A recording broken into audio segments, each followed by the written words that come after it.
झालावाड़ में मानवता को शर्मसार कर देने वाला मामला सामने आया है। पैसे के लालच में एक बाप ने अपनी नाबालिग बेटी का सौदा कर दिया।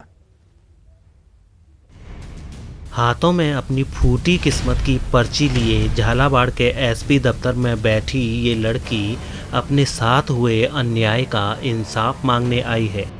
ये उन लोगों के खिलाफ कार्रवाई की मांग करने आई है जिन्होंने इसकी जिंदगी नर्क बना दी है।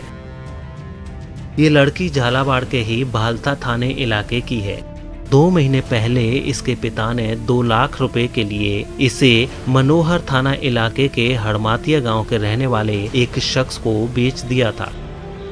पिछले 2 महीने से उस शख्स ने न केवल इस लड़की के साथ महापाप किया बल्कि इससे मजदूरी भी कराता रहा। जब इस लड़की ने मजदूरी करने से मना कर दिया तो उसने इस लड़की को 4 लाख रुपए में बेचने का प्लान बना लिया, लेकिन पीड़ित लड़की को आरोपी बेच पाता उससे पहले ये घर से भाग निकली और पास के गांव में छिप गई और वहीं इसे कुछ लोग मिले जो इसे पुलिस के पास लेकर आए हैं ताकि आरोपी पिता और इसे खरीदने वाले शख्स के खिलाफ कार्रवाई हो सके। हमारे बाप ने 2 लाख में दिए।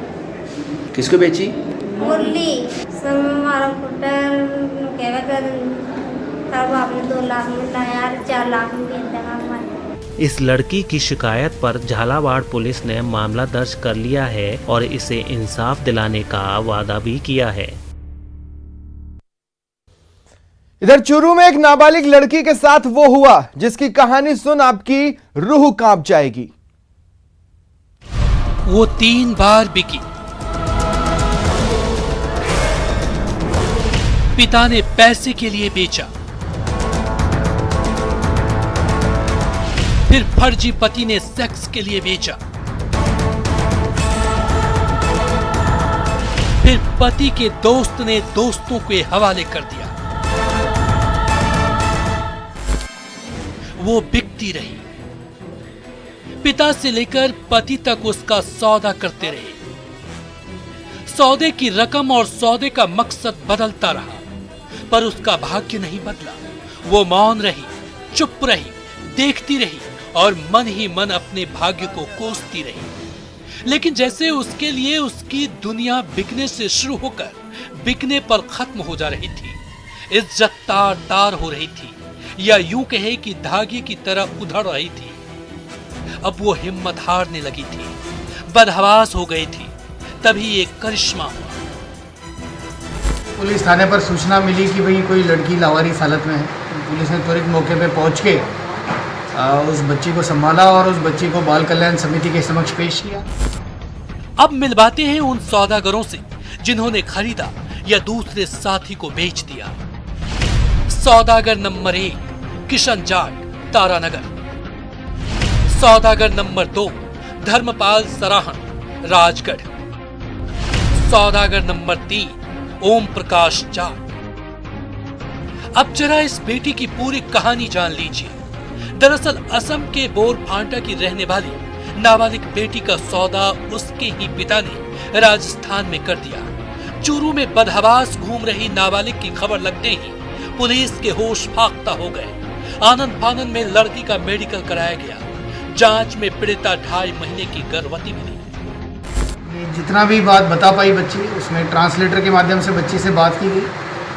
बच्ची के आसाम स्टेट के चिरांग जिले में जो परिवारजन है उनको वहाँ की लोकल पुलिस के माध्यम से संपर्क किया गया और इस घटनाक्रम की पहले प्राथमिक जांच की गई। और इस जांच में ये बात सामने आई है कि इस बच्ची के एक व्यक्ति ने जो सो कॉल्ड अब उसका पिता है, जांच में सामने आएगा उसका पिता है नहीं, कि इसकी शादी करा दी थी और जिस जगह शादी कराई थी वहाँ से ये बच्ची निकली है और वहाँ पर आई है।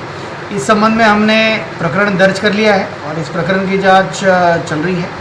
जांच में जिन जिन लोगों के विरुद्ध अपराध प्रमाणित पाए जाए उनके विरुद्ध नियमानुसार। बेटी की दर्द भरी दास्तां सुनने के बाद पुलिस सख्ते में है। पुलिस पूरे मामले के एक एक तार जोड़ने में लगी है। मानव तस्करी से लेकर जिस्म फरोशी तक के एंगल से जांच की जा रही है। पुलिस की जांच में चाहे जो भी सच्चाई आए, लेकिन कई सवाल ऐसे हैं जिसके जवाब नामालूम कब मिले। मसलन कब तक बेटियां बिकती रहेंगी?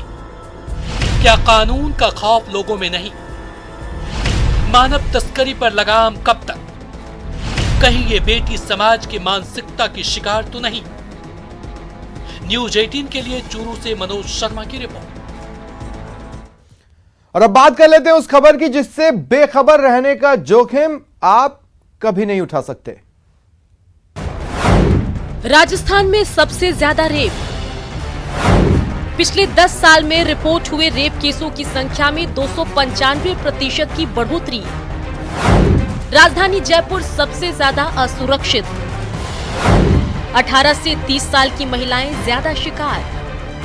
बहन बेटियां अगवा की जा रही है, वहशत का शिकार बन रही है, जिससे उनका घर से निकलना दूभर हो गया है। तो क्या बेटी बचाओ बेटी पढ़ाओ राजस्थान के लिए लागू नहीं है?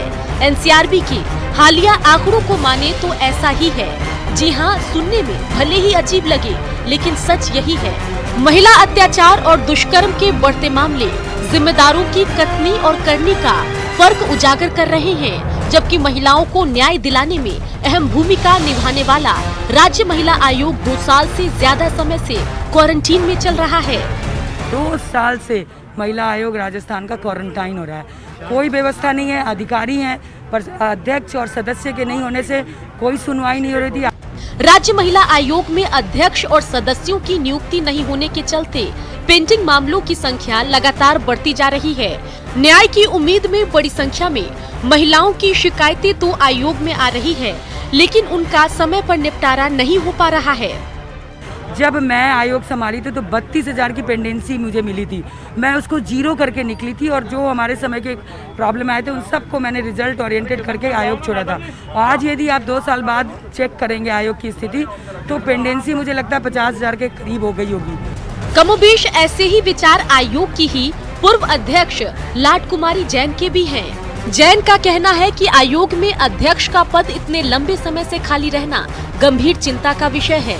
जो रजिस्ट्रेशन हो रहा है वो तो अच्छी बात है कि कम से कम महिला की कंप्लेन रजिस्टर्ड हो रही है, उसको इधर उधर भटकना नहीं पड़ेगा। अब इसमें रजिस्ट्रेशन के बाद जो सारी प्रक्रिया है, legal battle is not easy. महिला आयोग को सिविल कोड की शक्तियां हासिल है, जिससे इसका पुलिस और दूसरी संस्थाओं पर दबाव रहता है।